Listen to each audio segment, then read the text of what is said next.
والے تمام صحافی بھائیوں کو تہ دل سے شکر گزار ہیں کہ وہ آج اپنا قیمتی وقت لے کر آئے۔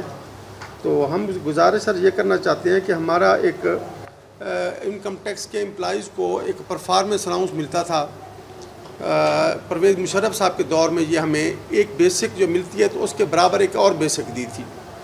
وہ ہماری بیسک چلتی رہی اور ہم نے بڑی جان فشانی کر کے، ہم نے محنت کر کے اپنے ہر سال ٹارگٹ پورے کیے۔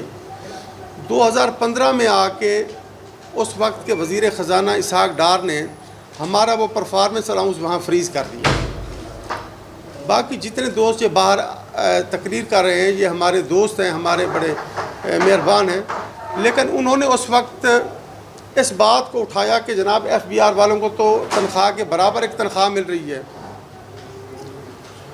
انہوں نے اس بات پہ اسی بات کو ہمارا اس بات کا سرا پکڑ گیا کہ یہ 100% تنخواہ لے رہے ہیں۔ اس بات پہ ہمارا تو کیونکہ فریز ہو گیا اور یہ ان دوستوں کو ڈسپیرٹی کے نام پہ ہر سال ملتا رہا۔